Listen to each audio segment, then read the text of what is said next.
Hey, good afternoon, everyone. All 5 of you. If you can't hear me, come on up. We'll have a fireside chat.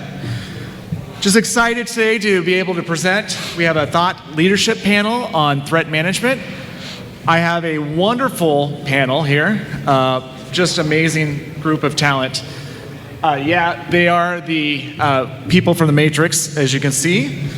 They're coming from diverse backgrounds, diverse thinking, different companies, different views, and we're just going to talk through threat management. I'm going to do some Q&A with them, and I want to share that. So maybe I just introduce myself first. My name is Jeff Leniger. I'm a security engineer at a company called Cybereason, and we'll just go down the horn here and do introductions. Brandon? I'm Brandon Potter. I'm the Chief Technology Officer with ProCircular, also a recovering pen tester that don't know if you can ever recover from that, but happy to be here. Thanks, Jeff. I'm Craig Faulkner. I'm a director at Cybereason, lead a team of engineers that do things like threat management. So that's why I'm here today to talk about threat management. My name's Eddie Neller. I'm the deputy CISO for Wellmark, not to be confused with Walmart when I don't enunciate. So I've been doing cybersecurity now for over 25 years, and again, this is going to be a great panel discussion. Awesome. And of course, myself, as I introduce myself. So we're going to just start with an icebreaker, and I want you guys to get in the mode of thinking about threats. So the question is, can you see the threat on the screen? Yes. Most people can, right? It's often people see that as the woman in the red dress. Whether she's a threat or the red herring, that's for you to figure out. Well, let's just continue down this thought process with a different picture. And it's a little bit, you might want to get up closer, but can you see the threat now? And what's interesting is, Andy, you might want to duck, is that the threats are often seen as the anomalies. But if you look close, it's the guy with the gun, right? Or maybe everyone in this scene is a threat. So we're just going to go into the first question, and we're going to do this matrix theme, right? What a wonderful way to do it. What lessons, and this is Craig, I think that's you. We're going to start with you, Craig. I will prep you. What lessons from the Matrix can you reflect on managing threats? Ooh, good question.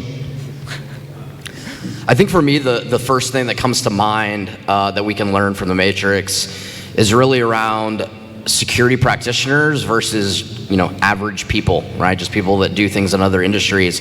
And kind of how I relate that is the red pill and the blue pill, right? I think much like Neo and others in the Matrix, I think us as security professionals, we've taken that red pill, right? We know that there's risk. We know there's threats. We understand the landscape. We understand how we need to go defend against it. And then you kind of have that other community out there that do other things that they've kind of taken the blue pill, right? They're living in that real life.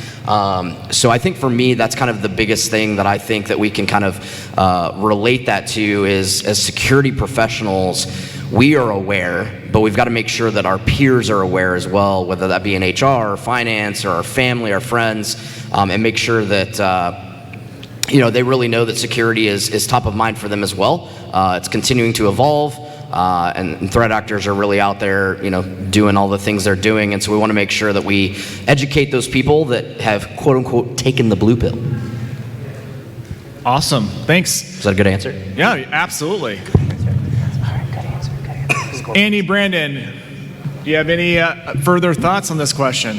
Yeah, I think, similar vein here to Craig, but, you look at the humans, or I hope we're all humans in this room, maybe not, right? And that's kind of really the line here is we're all those humans, and humans are being relied on to protect Zion from the Sentinels. I kind of think they're more like botnets today, right? It's just they're being controlled and they're coming through, and you got those humans. And where I really think that plays into a big fact is humans are a critical part of threat management, right? The education, they're the weakest link usually, right? Most attackers are coming in through the end users and through those humans. So I think that's kind of my play on how it might. Are you saying that Nebuchadnezzar is like the security operations center? Ooh. That's deep. For me, I think, again, going that matrix theme, going back into when you think about like controlling the environment.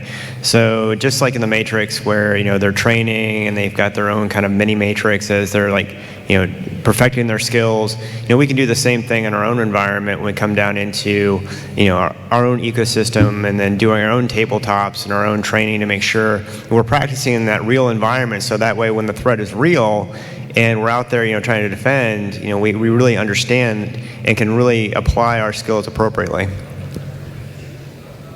Thanks, guys. Let's go to the next question. And we're going to, Brandon, we'll pick on you next. So in each of your observations, we'll start with Brandon. In each of your observations, what are your thoughts and insights about the current adversaries? The state of the adversaries. Just give me your thoughts about, like, 10 years ago, right, our adversaries were at the infancy. They were doing some bringing up. Services base just started. The concept, that underground shadow group. Many criminal organizations based. Less, I'd probably say nation state, but there's less of them. Reuse of code, spray and pray, smash and grab, all techniques. Now fast forward 10 years. What's our current state? Give me your thoughts on your current state. Yeah, can I cheat and say it's the same? We're seeing a lot of the same threats from 10 years ago as now, right? No secret to you. You move on, it's the latest and greatest, and then you look back at it, and it's the same techniques. It's the same thing with a different spin, right? The apple is red, but now the apple's green, but it's still an apple. Really just from that, it's unfortunate that those same techniques are being used. The advancements to me really, code reuse, let's talk Conti. Everybody's probably familiar with Conti or former Conti that's now broken up into different groups, but their primary code was based off the Zeus and Emotet code. That was prevalent in 2000. That's what was hitting banks. That's really what started it. So I think it's the same thing with a unique spin. Yeah. So to kind of build off of what BP's saying there, the song may have changed, but the dance is the same a lot of times when you get into these different actor groups. And so when I think back before, where I think there was more of a funding kind of differential, where, you were getting to people, they were more motivated with their own desires and what they were going to act on, whereas now, you've got like access brokers, and they're like, I'm just going to break in and I'm just going to sell my access and to highest bidder, and so I don't have to have necessarily the skill set to carry this all the way through the kill chain, but just focusing on what I want to be good at and really kind of deliver on and then sell that access off. So for me, I think the diversification of some of those threat groups says you're going to get a diverse set of, Johnny in his garage or, some nation state threat actor, and they're all different types, and, you got to be prepared and be nimble and dynamic. Yeah, I agree with both what you're saying. I think Conti's a great example, right? When you start talking about what techniques that they used and multi-threading and really being able to make it faster and more complete. I think that we've seen some advancement there from 10 years ago. But I think that for me, the biggest advancement is really not even centered around tactics and techniques. It's really centered around the business of these groups. Most of these groups now, if you go and look at them and analyze them, they've got marketing teams, they've got sales teams, they've got finance and HR. Like, they are a business. And so what they've done now is they've then made that business easy for your average Joe to actually go and be a hacker or to deploy malware. You look at ransomware as a service. You look at, we talked last night about double extortion, triple extortion, right? They have found tactics and techniques now from a business perspective, not just a malware perspective. And that's really, I've seen that evolution to where, it's really all about making the coin. And so I think that's a huge advancement that we've seen in a lot of these groups. Excellent. All right. So let's go with Andy here. Andy, Are you tracking the nation-state threat actors or an underground hacking group today? And if you are, can you share your observations? If he tells us, he might have to kill us, right? Yeah, but it's a small room. We're all friends here, right? So it's all like, Chatham House rules, right? Well, it's not it is televised.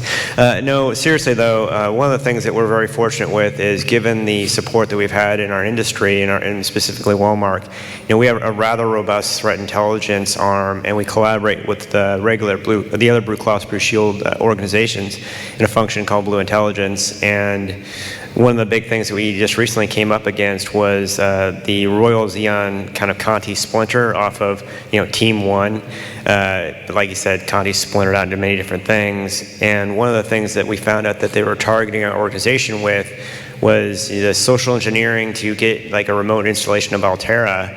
And by having this collaboration through our threat intelligence, and if you're not a member of an ISAO, I would highly suggest you find peers of like-minded industries to be a member of, because it was invaluable for us to kind of get that pre-targeting information of the IOCs or TTPs of what that actor would be doing, so we could kind of inoculate and make our triage awareness to our user community and our key executives and the people that we knew that that they were targeting, to get ahead of a little bit, so when they came knocking on our door, we were well prepared and well educated, and our workforce responded appropriately. But again, back in these nation-state groups, you've got to have the educational awareness. And it's important, being a member of the different organizations that can help build off of there, because we're facing a lot of the same threats, and kind of raise the tide of all ships. And so, share that information, be a member of an ISAO, and definitely it will help your game.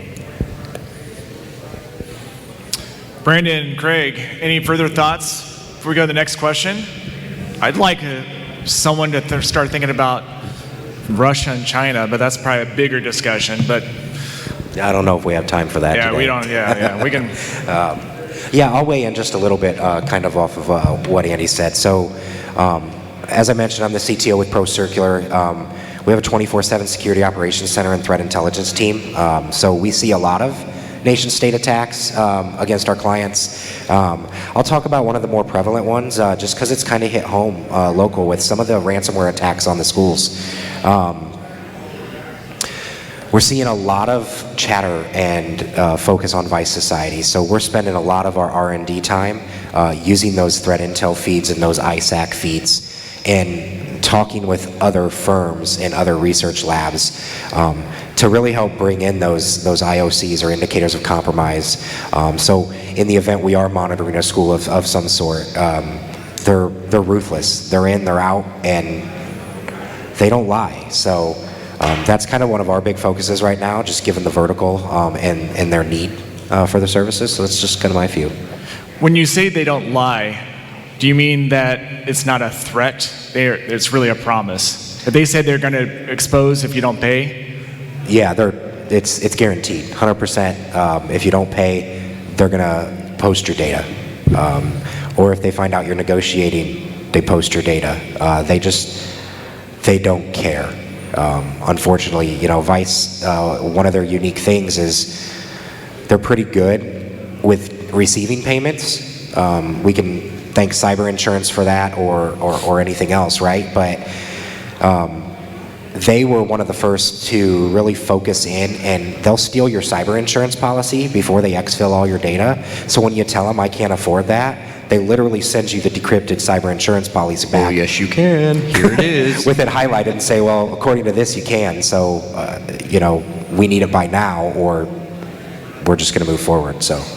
Yeah, I just have one quick thing to add. So I'm not a big threat intel guy. We have a team at Cyber Reason that does that. Obviously, I get a lot of their reports and stuff, and we've been tracking some stuff lately. But I think ransomware is definitely one that, if we kind of talk about the previous question around kind of how they've advanced, I think that's really where we need to kind of keep a keen eye, because we talked about, you mentioned spray and pray, Jeff. Spray and pray was let's just go hit all the windows that we can, try to see if we can do something, right? And a lot of that was really centered, probably 2-3 years ago, was really still aimed at individuals. And now we've really seen that shift to more targeted attacks, and companies, healthcare businesses and retail and manufacturing, pipelining gas, hint, hint, wink, wink, right? So I think that that's another evolution, and so just continue to track what they're doing in those spaces because they're very targeted now. All right, Brandon, I'm gonna put you back on the hot seat first. Who is the biggest threat actor today's world? This guy. Is it the external threats or the insider threats? It's a great question. So my view is going to be unique. We do a lot of incident response work. I've done incident response a lot in the past. Everybody's an insider threat. It's great, they're on the outside. But to me, a bigger threat to an organization or a company of any size and complexity is really the insider threat. And that kind of goes back to a couple things with moving into the modern SaaS world, right? I know one of the earlier speakers talked about distributed computing. It's the same thing, right? Different term. But as more and more people are moving into the cloud, zero trust is kind of broken at that point because nobody does that right. So to me, once you're on the inside, and we all know in this room, it's really pretty easy to get to an inside with enough time and focus. So that's my answer. Your bingo card just got filled with zero trust. You just use a key term. Nicely done. Andy, that's an inside joke. Andy or Craig? Bingo. Bingo. So for us, like to kind of build off of what he's saying, it really is just kind of the threat and less of an external versus internal. But specifically, I know with our business relationships, and this is something that I'm sure you're going to hear a ton about, but that third-party risk, or like they call it supply chain risk, or even if you're doing everything right and within your organization, it's the custodians of that data and how you can partner with them. And kind of going back a little bit to that earlier question that we talked about is, one of the things that we do if we work with a third party, if they've had an event or an incident, is we form what's called a cybersecurity collective and kind of get resources in within that organization that we can share, whether it's threat intelligence, security awareness information, have that point of contact. And while we'd love to get in contact with them before it's a crisis, it's always good to leverage that crisis to get those key contact points and communication, so that way you just keep building things up stronger. I do not agree nor disagree with either one of you. I think it depends, honestly. You talk about zero trust, you talk about defense in depth, data loss prevention, endpoint security, like all the tools that we all know. They're all so different and diverse dependent on the environment in which they're deployed.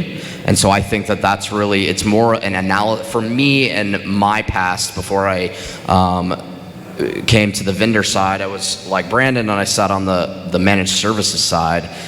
And for me, I saw that, yes, insider threats were an issue, but as long as we knew who was handling what data and when, we could analyze the risk, right? And it's all about risk appetite in my mind. How much risk can you withstand from an insider perspective versus an outside, right? What is it that your business does? Are you targeted by nation states, or are you targeted by, 18-year-old people that just graduated high school that last week very easily hacked somebody? It just depends, right? I think it really just depends on what your data is. I think, Andy's data, my data, Brandon's data, even though we have job functions in security, all of the data that we have access to across our companies is very different and diverse. I think for me, my company would be more external, right? Because of our company and where we originated and things like that. However, there's a lot of good IP that we have, right? And so would somebody want to take that IP to a competitor or something like that? Whereas these guys, their data is really centered more on customers and employees and healthcare data and regulations on HIPAA and PII and all those kinds of things. So I really think it depends. I don't think there's a good answer. Love it. Love the differing views. All right, let's go with Andy. Give me an observation of you or an insight on what the biggest threat you are facing right now. Okay, so I kind of cheated a little bit, full disclosure. So back to like third parties. One of the things getting into our organization is we've really matured our cybersecurity program and partnered with our executives, and you've heard some of the other previous talks about having that board level awareness and communication transparency. So for us, getting into these third parties that, again, can have large amounts of data, and unlike in the financial industry where you compromise someone's medical record, it's not like I can just go get a new credit card.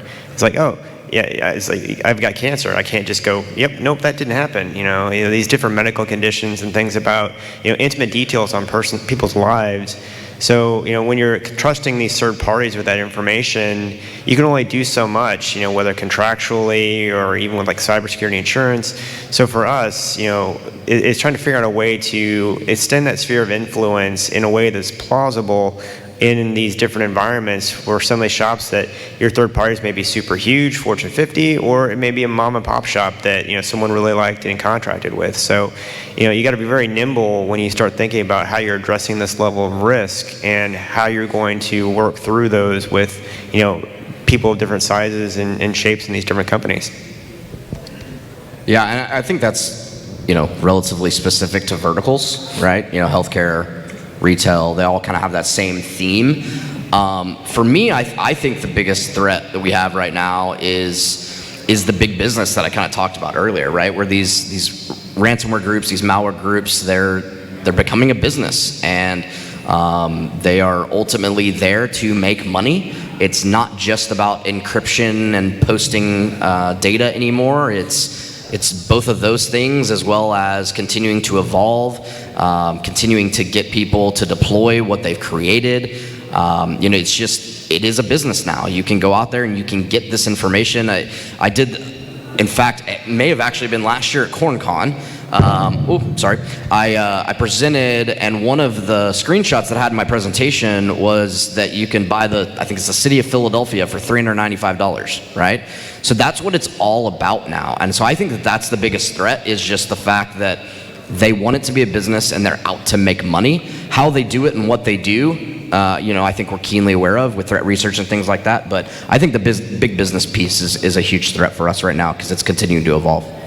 Can I ask a follow-up question on that, Greg? I think when you think about big business and you think about where the threat actors are going, our nation states adversaries, they're getting better at risk management, or are they're thinking like a business? Is that accurate?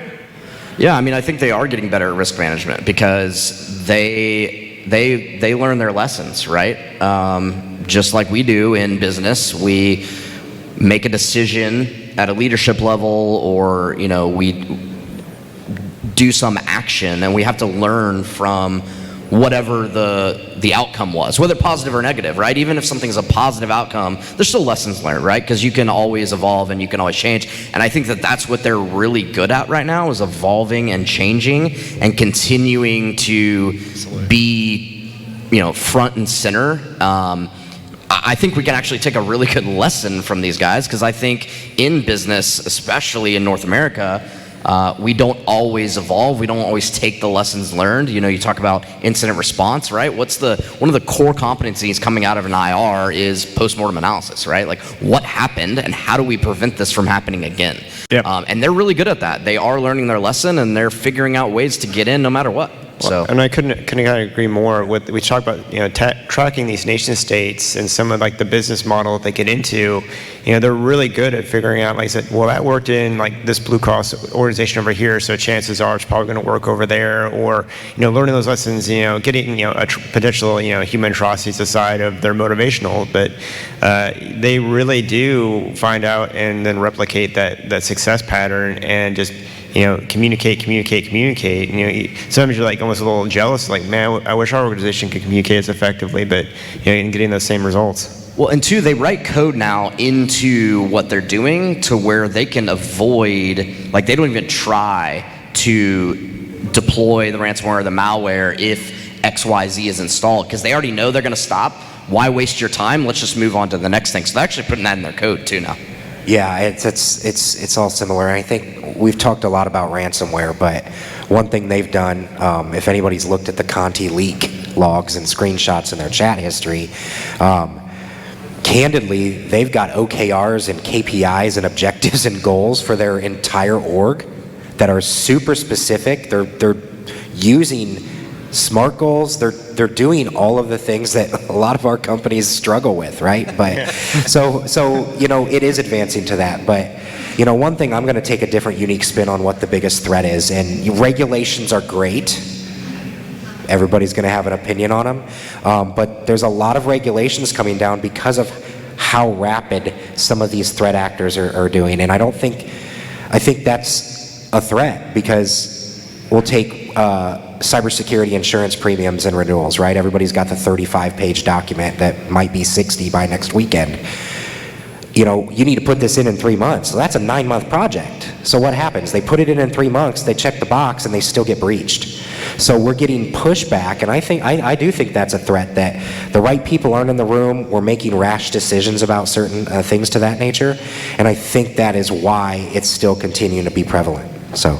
Well, and buying a technology versus deploying a technology are two very entirely different things, right? So you can go and check the email gateway or EDR or CSPM, Cloud Security Posture Management. I want to make sure everybody knows acronyms here. Say AI. XDR. Bingo. We were going to play bingo, guys, just to bring y'all into the inside joke. We were going to play bingo and put them at all the chairs, and if we said buzzwords, you could play bingo. We didn't have time. Anyway, that was the inside joke. Maybe next year. So I forget what I was saying now. Well, I think you guys have said enough. Okay, good. All right, Craig, you're going to be back on the hot seat. With threat management, what controls are most effective in defending the enterprise?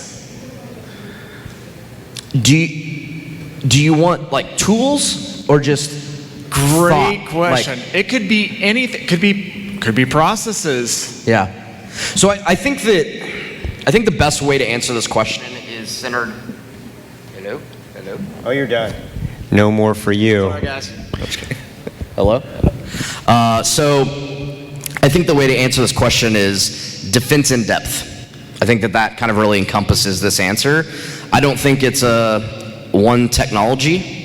And there's definitely 3 things that come into that, and it's people, process, and technology, right? So kind of what you were just saying, Jeff, it's not just do you have the technology and check the box like Brandon said with insurance. If you don't have it deployed correctly and you don't have it configured and you don't manage it, it really doesn't matter, right? So that's the technology piece. But then there's the process piece, right? Do you have a good incident response plan?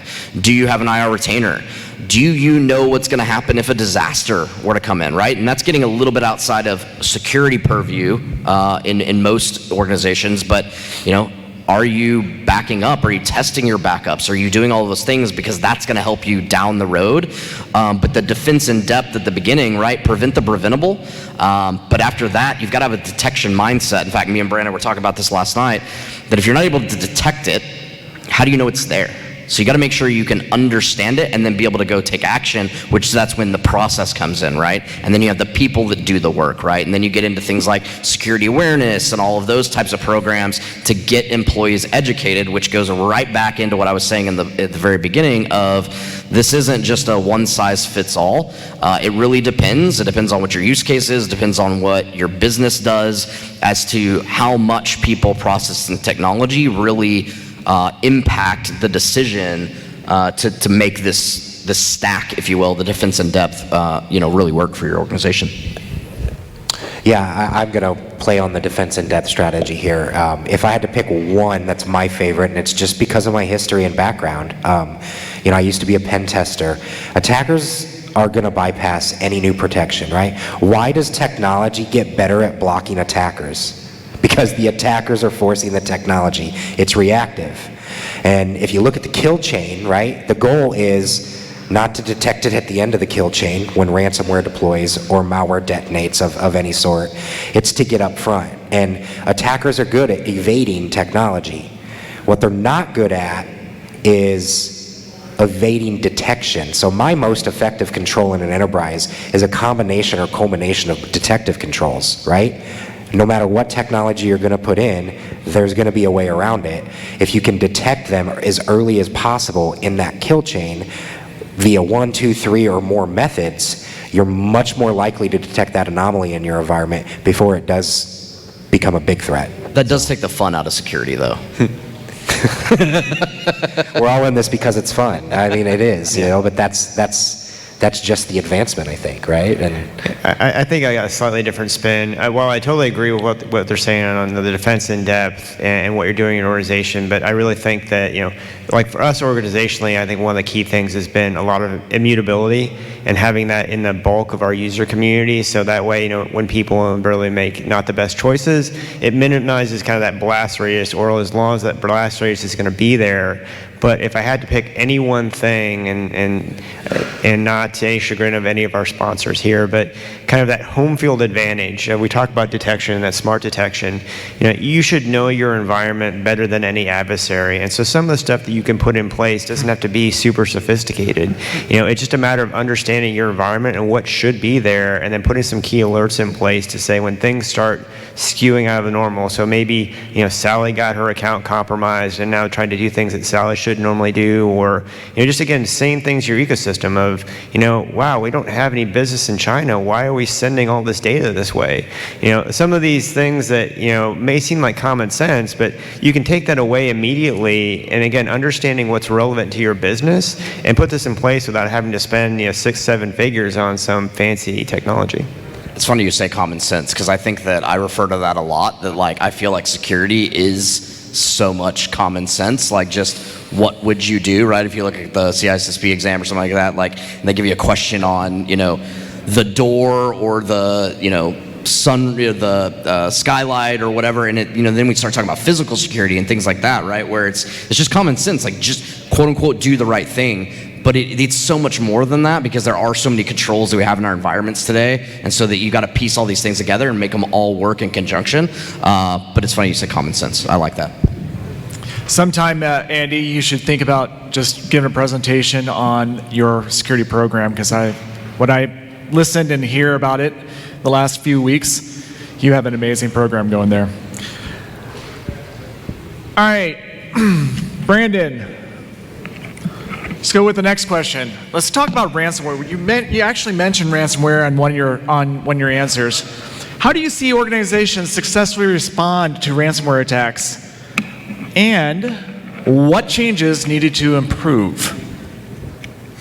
That's loaded. Define successfully respond. Does paying the ransom count? I mean, What is? No. You know,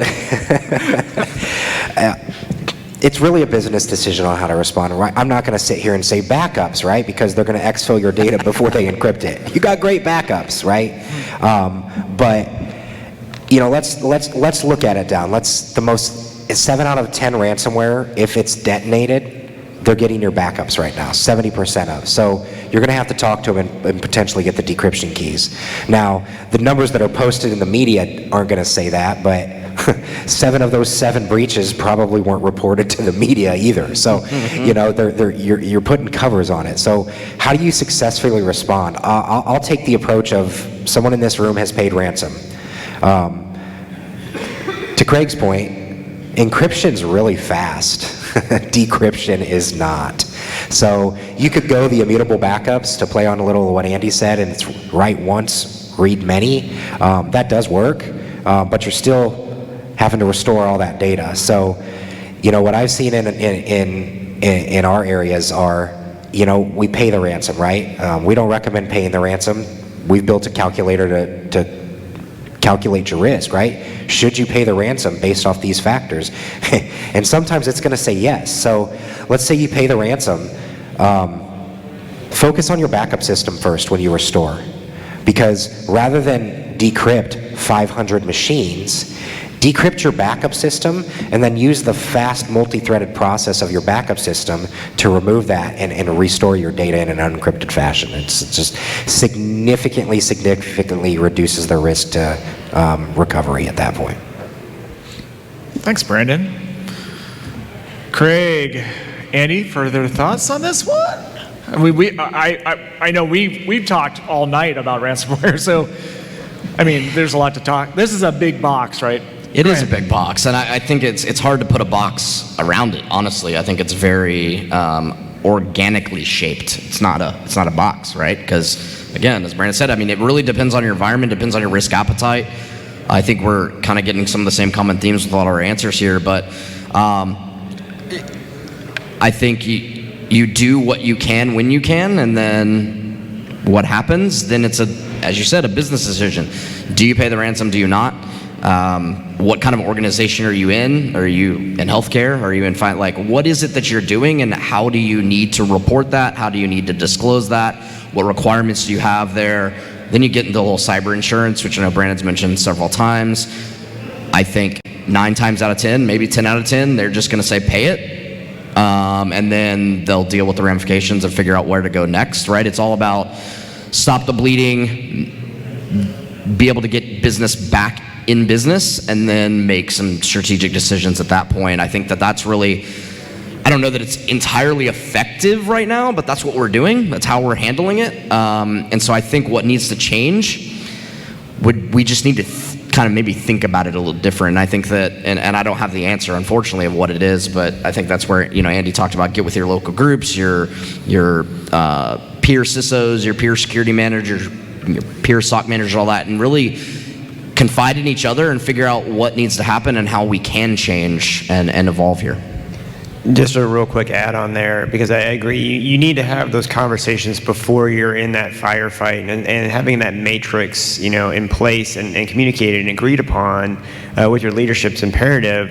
However, one thing you want to make sure that you also take into account to that ransomware, payment method, or whether or not you're going to get into there, is, are these entities in the axis of evil? So I know one of the things that we ended up doing on one of our last tabletops is, we're kind of steering the decision tree down a certain way where they might want to pay the ransom, and then the surprise twist was oh, it's North Korea who's behind this attack. And then watching everyone kind of oh, well, that actually throws a monkey wrench in what they want to do from a payment method. So, again, be very thoughtful, and again, have these conversations ahead of time so you're not doing it when you're trying to triage a ransomware incident. Common sense. Common sense. Audience members, would you guys pay ransom, or would you not pay the ransom? No, I see a thumbs down. I said no. There's not necessarily a right or wrong answer. I'm just curious in what the audience thinks. Hey, Jeff. All right. He's got. You have a question? Question. Yes. Sorry. Thank you. I wrote a blog a couple years ago where I suggested that we should ban insurance companies from being able to cover ransom. I'm not talking about saying people can't pay ransom, but insurance can't cover the claims. There are losers there, but across the board, Because maybe it's no longer up to you to pay the ransom. It's up to the cyber insurance. You can still pay, but you got to pay your pocket. The insurance won't cover the ransom amount, so it'll reduce the total amount requested by the attacker because they know they're in the pockets out there. Would that not make the premiums go up, though? No, you can go down because the ransom amount is lower. Oh, yeah. I was thinking about it the other way. No. That's interesting. That's why this is engaging. That's good. I appreciate the question. Absolutely, 100%. All right, we're going to quickly answer this one, and I'll go with Andy. With the rise of IoT, right? All these different types of devices, are these targets or not? And if they are targets, what controls are effective? This is what was fun in our ecosystem, because in our organization, we didn't really have any corporate-based IoTs. I mean, this wasn't, we had our protections in place in our home office and how we're doing, and then insert the pandemic. And now everyone's remote, and you've got all these people in their homes, and they've got their smart TVs, they've got their Alexas, they've got all this stuff in place, and they're taking sensitive phone calls, talking about sensitive information. And so that was one of the things that we had to quickly get behind and say, let's put out some guidance to our workforce on how they create that safe workspace at home. So we're not telling you get rid of your smart TV, but or your smart refrigerator, but there's safer ways of doing things. So like I know some of the guidance we gave them is, you're not going to have a lot of maybe networking expertise in some of these households. So a lot of these routers nowadays, you've got a guest network. So just start there. It already does some of that isolation. So moving those to those guest networks to kind of move that away from some of their key systems, and again, their home offices, maybe don't have the Google Home sitting next to your desk while you're taking these sensitive phone calls, and just making sure that they're aware. And then I think the important thing is doing it in a way that really hits home. So we did some fun videos. It wasn't our traditional like cybersecurity awareness, don't do this. It was the sock puppet telling you, hey, here's how you can create a safer work environment. So, and that resonated really well with that workforce. Did you just say sock puppet? I did indeed. That's awesome. Sock puppet. That'll be on our bingo next year. All right. Last question before we open up to the audience. Any parting insights or thoughts on threat management controls? Anywhere from advanced techniques to the basics. Yeah, I think I know what Brandon's answer is going to be, so I'm not going to steal his thunder. I think the basics get you so far. Unfortunately, I don't think a lot of us, common sense, right? I don't think a lot of us do the basics well all the time. I'm not saying we don't ever, but there's a lot. We talk about defense in depth. There's a lot of tools that go into that, tools and technology. But as I mentioned earlier, there's also people and process, and all of those things have to be in this great working order in order to make sure that everything's working. From an advanced perspective, I do a lot in the IR space at Cybereason, and I think that that's a big thing for me that really hits home is what are you going to do when this happens? We all know it's not a matter of if but when. They have to be right one time, we have to be right 100% of the time, right? All the cliche things we talk about all the time in the industry.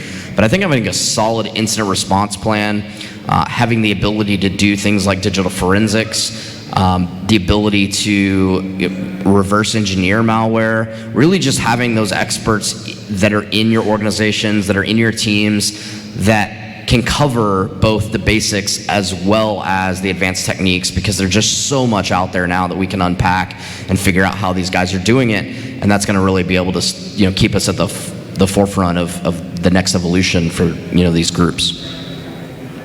Yeah, thanks for not stealing my answer, because I don't know if I have a backup prepared. I'm going to say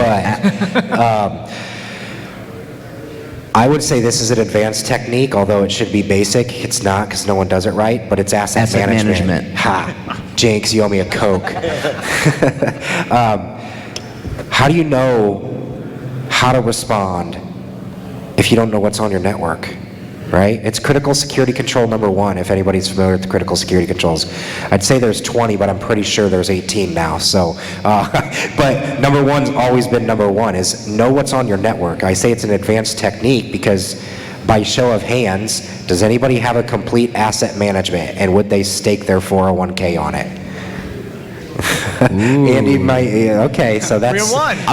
I would love to see that CMDB. Yeah. So, to me, that's the piece there, is you need to know where your devices are, and then to the extent that, you need to know what data's on your devices, because that can help with your incident response plan and your planning and your tabletops.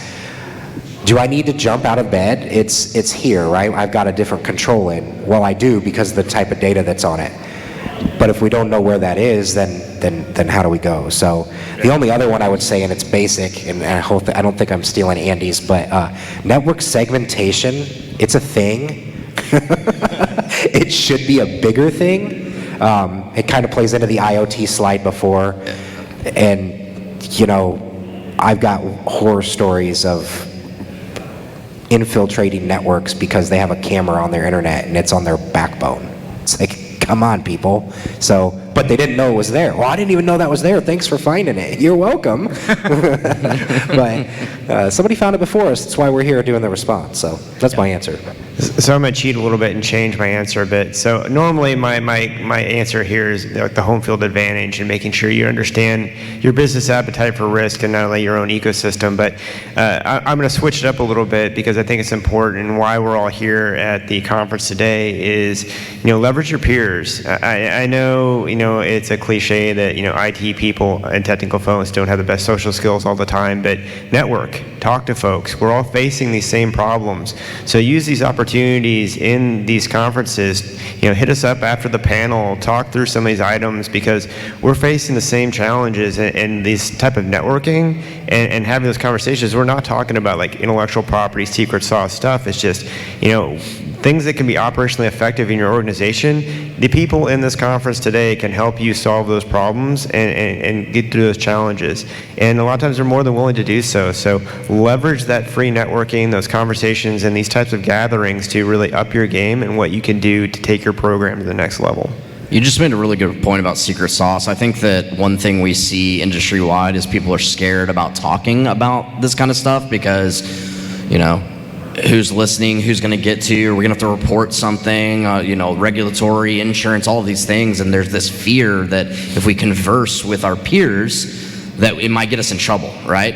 And I think the security community is so tight-knit that I think we all know, because as you said, we're all doing the same things, that we can or should be able to trust each other, that, we're not going to talk about specifics. We're not going to say that, this database got dumped. And Bill in accounting was doing horrible things. Right, yeah, and calling out names and things like that, but just talking in generalities, because then everyone can then go take those things that affect them and affect their risk appetite and be able to have controls around it.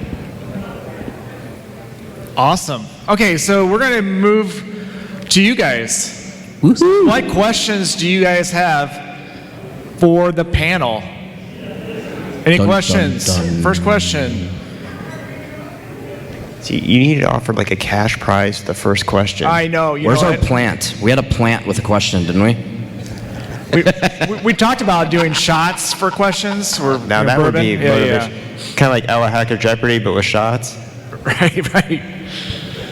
All right, well, on behalf of everyone on this stage, from Brandon, Craig, and Andy, and myself, Jeff, just want to say thank you so much for all your time, and have a great conference and a great day. See you guys. Thank you so much. Thank you. Thank you.